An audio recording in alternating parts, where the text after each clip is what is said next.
Okay, so what we're going to be looking at is the short run aggregate and how it leads to something we haven't talked about, which is the long run. Which long run is going to look a little bit different because things will become stabilized in the long run. So our graph will look different for that from what we typically see. So what we're going to look at is aggregate supply, and what does that mean? I know we saw it a long time ago, but the aggregate supply is going to show the relationship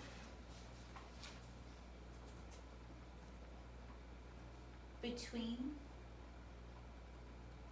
the economies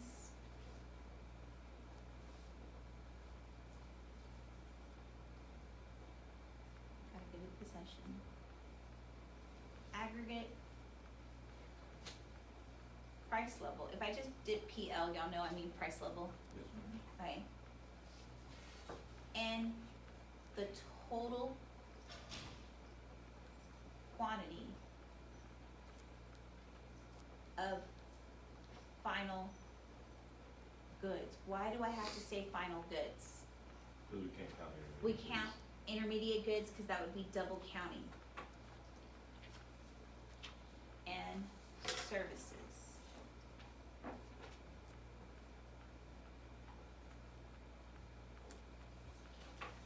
Okay. So I have to get into talking about nominal and sticky wages because this is going to affect supply. Because does your employer want to pay high wages to his workers? No. Why not? Costs less money for him. It costs more money for them, that means they lose profit. And so we've already talked about the word nominal. What did I tell you nominal is? It always measures what? Inflation.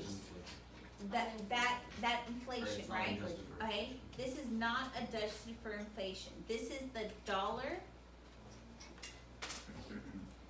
amount of the wage paid. Not adjusted for inflation. So many of y'all get paid nominal wages. Let me explain this from something that happened several years ago when I taught this course here. I think it was like my second year in Waxahachie. I don't know how many of you know Cameron Weldon. Cameron Weldon worked at Office Depot, and he was getting paid $8 an hour. And he was like, that was great. He couldn't get a job elsewhere. It was easy for him to walk from the high school there. And so he was getting paid a nominal wage. A year later, his friend, I don't know if y'all know Adam Bruce. I know that name. Okay, he's a very tall guy. He was in TSA. Adam Bruce got a job at Office Depot. Mind you, how much was Cameron making? $8, and they had not given him a raise yet. Okay? Okay, they gave him a raise of 25 cents. But then they hired Adam for $8.50. Would you be upset? Yeah. Because Cameron is getting paid what? The nominal wage, the dollar amount of a wage not adjusted for inflation. Okay? But now Adam, who's getting hired a year later, is getting paid what? The inflation rate. And did that upset Cameron? Probably. Cameron, out of principle, quit his job after that because he was like, look, I could quit my job and then go get hired at a higher wage because what has happened to wages over a year? They've gone up because of inflation. And so just know, like, I could go back in the day when I got my first job. I think it was like $5.25. That's what the nominal wage was. Has the nominal wage gone up since then? Yes.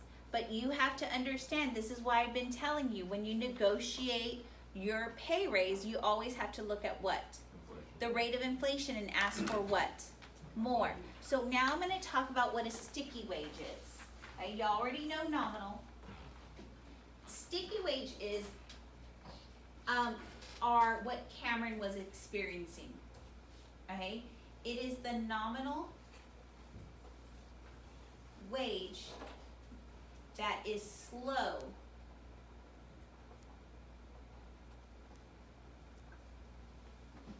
to increase to compensate for what? Inflation.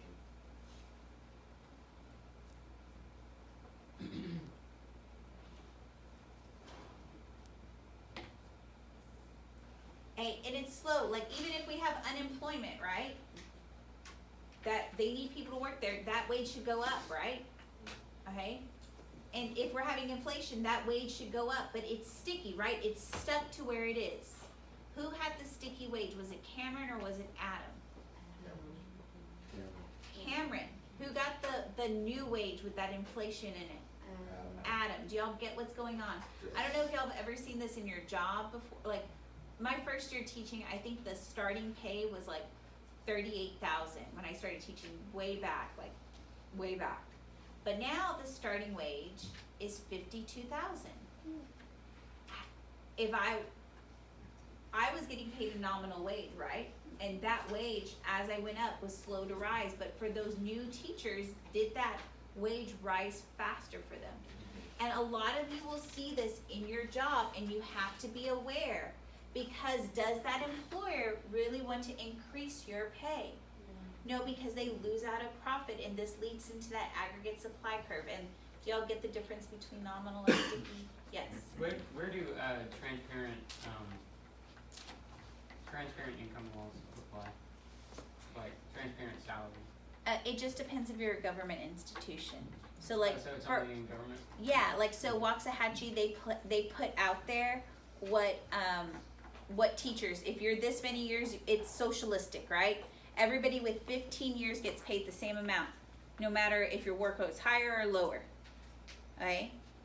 So they pay every person who gets 15 years of service the same amount, right? Most businesses, they will give you a range. So like they do that with secretaries here, that there's secretaries that have no experience, so they're paid on the lower range.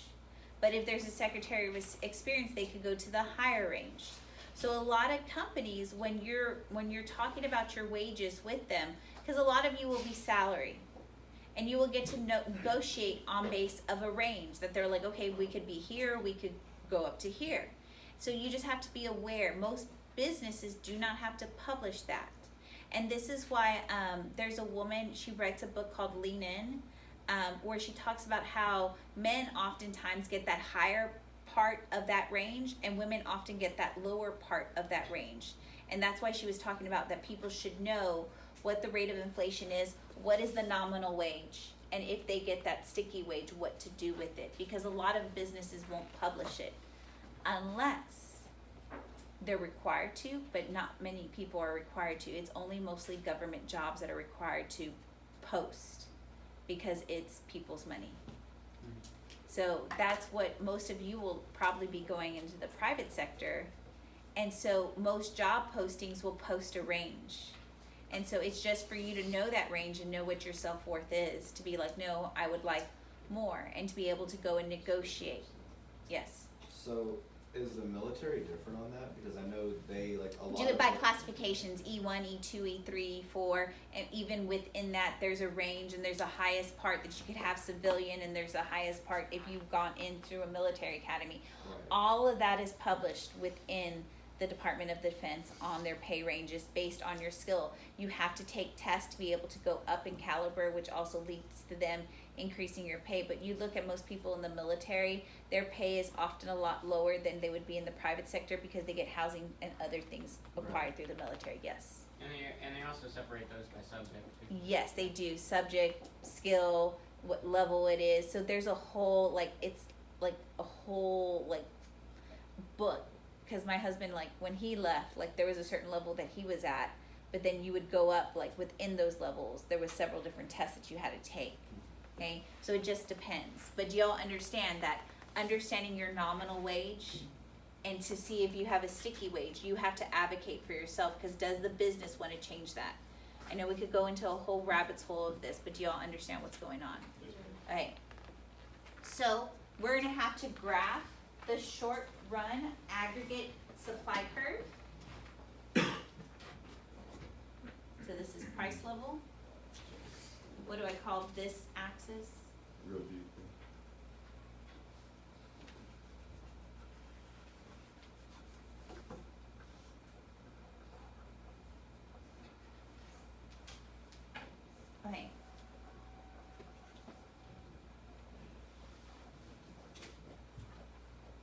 my arrow goes this way, am I in an expansion?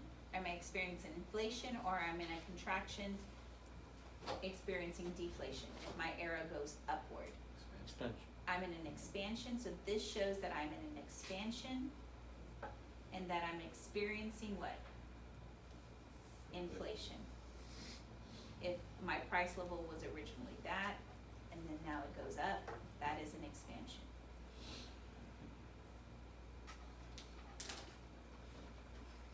And I'm gonna do it on the other side. If my price level was this, and now it goes down, what am I in? Contraction. A contraction, and I'm experiencing what? Unemployment. Deflation. Unemployment is the problem. And we'll just put it over here. Unemployment.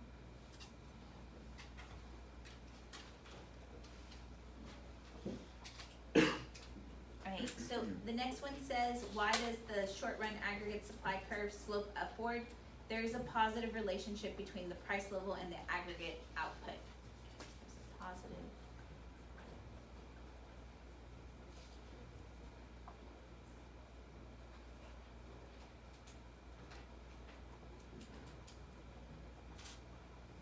Do you grade these like word for word, or can we like put it in You can put it in your own words. I used to grade them as just homeworks, like were you doing it, did you attempt? You could abbreviate whatever you need to, okay? So there's 4 reasons why the short run aggregate supply curve will shift, and this was actually given to me, the acronym was given to me my Cameron Wilden, who came up with it. It's gonna be called WHITE.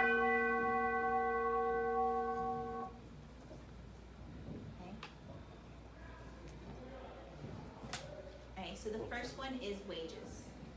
And I'm just gonna put changes in wages out here.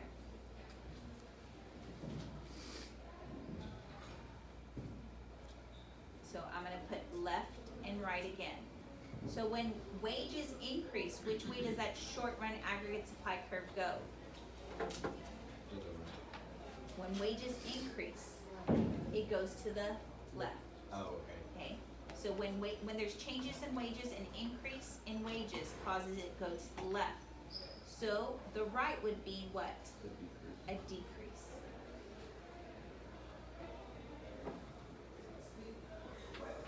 Okay, the next one is changes in inputs. So, Wait, how does it expand if the wages decrease? what was that? How does it expand if the wages decrease? Because now the producer has more what in his pocket? Oh, okay, yeah. Money, I'm so still can thinking now on the he other- produce more? It goes to the right. And you're gonna see this, cause we're gonna graph it. I don't know if we'll graph today, but you'll see that now that he has more money, he could channel that in his business, But it's, hypothetically. but it's the opposite in the aggregate. Exactly, because of the relationship between price and output. So wouldn't that sort of be a contradiction? No, because remember in demand, they work in the inverse, and here they work in the positive, so they're gonna go in the reverse here, okay? So changes in inputs, do y'all remember what inputs are? Your FOP, which are what? taxes and deductions. Sell, right? So, when the factors of production increase in cost, which way does that aggregate, the short run aggregate supply curve go? To the left. So when we have an increase in the inputs, so then all of a sudden input prices go down, which way would that aggregate, short run aggregate supply curve go? Right. To the right. The next one is changes in productivity. So, bird flu hits a nation, right? And your population goes down. So, which way would that cause your productivity to go for your short run aggregate supply? So Left. So a decrease in productivity causes it to go to left. So that means to go to the right, it would have to be a what? An increase.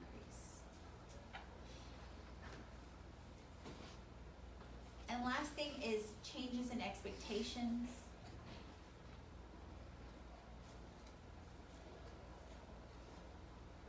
Dealing with inflation.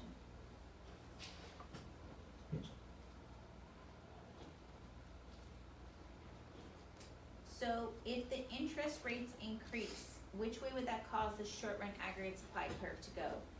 It's more money to borrow now. Which way does that short-run aggregate supply curve go?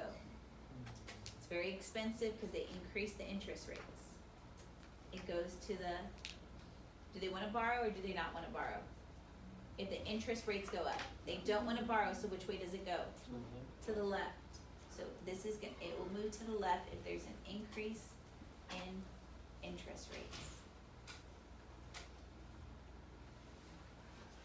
So what will cause it to go to the right? Decrease. A decrease in those interest rates. Because they wanna borrow, right? It will lead to more output.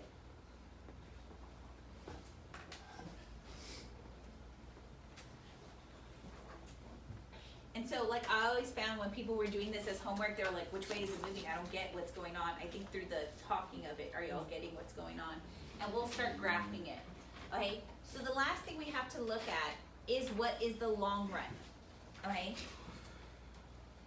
The long run is gonna, again, it's gonna show us like what aggregate supply is gonna show us, that there's a relationship between, so I'm just gonna write this fully out, there's a relationship between aggregate price level and the aggregate quantity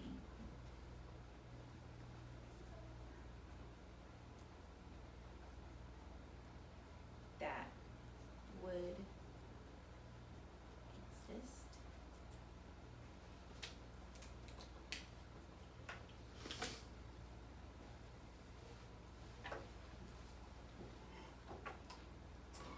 if all, this is key, prices, including nominal wages, were fully flexible.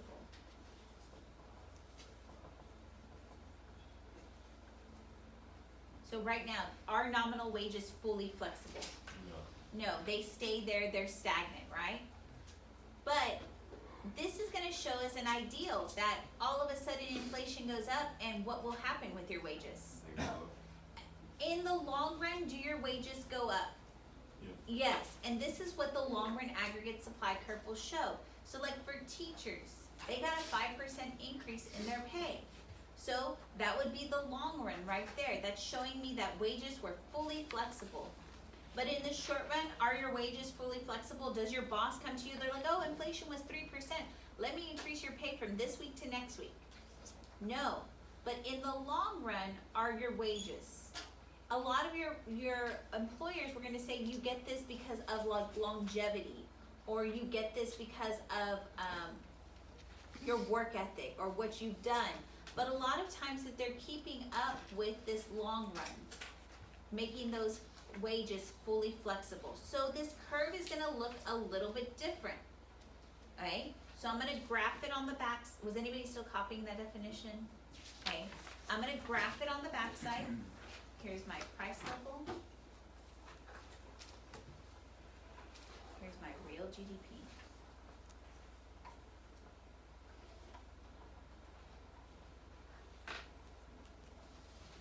So this is how my short run aggregate supply curve looks like. This is how my long run aggregate supply curve looks. It looks like this because what has happened to those wages? They've gone up. So why does the long run aggregate supply curve vertical? Because changes in aggregate price level have no effect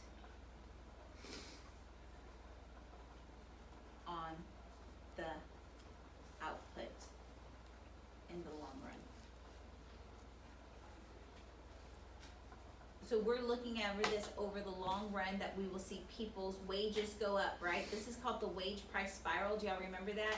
When prices go up, eventually what happens to your wages? They go up, and this is what this line is accounting for.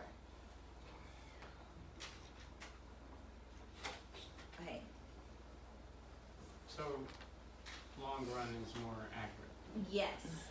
And that's why economists, we're like, why are they doing something with fiscal policy, monetary policy? Is because they're looking at where we are long run.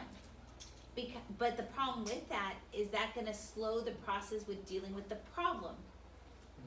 Yeah, so many people know that we're in an expansion, right? But they're waiting on what data now? This long run data to be able to make an assessment. And often we wait for this long run data, and has it gotten worse? So y'all remember So is what? that- Yeah. So that's why they're wanting to increase wages based off of long range data from like the 2008. Exactly, and so that's why your boss doesn't go immediately every week and be like, oh, hey, inflation's this, let me increase your pay. Inflation's that, let me decrease your pay. And that's why our government, they don't enact a policy all the time, because they're waiting on the long run data. Because what happens, and let me go back to FDR. Y'all know FDR took office, right, in 32. But Hoover was acting laissez-faire, right? And then he's like, let's just look at the economy, laissez-faire. And then he realizes by his fourth year of his term, he's like, whoa, this economy is not going well, because they have now the long run data. And then at the end, did Hoover do stuff? Yeah, because he had long run data to be able to do it. And many people look at FDR, they're like, wow, he was able to do a lot. Well, did Hoover have the data? No. And so when we see presidents that go through economic catastrophes, we're waiting on this data to come in so that they can react. And so that's one of the biggest problems with monetary and fiscal policy, that it takes time to know where we are in the long run to be able to enact in a policy. Okay? So right now, everybody knows which way is our economy going. Into an expansion or a contraction right now? Expansion. So our government needs to look at the long run data and be like, oh, is it getting too hot? But again, they only have data from probably last year. And that data is saying it's not that bad, but can we look at data today? But again, have they formulated that? No, so next year they're gonna be making policy based off this year's data. And could the problem have gotten worse? Yes. Yes, and so that's what the issue is of long run aggregate supplies. That's what they're using to base their data off of. Okay? Okay. I have one more thing to do with y'all. And this is gonna deal with the shifting of our curves. I just don't know how mentally ready y'all are. That's right. Okay, as ready as y'all are gonna be. Alright. Okay, this is gonna show you portions of the graph that you could now start to dissect, and it gives you information.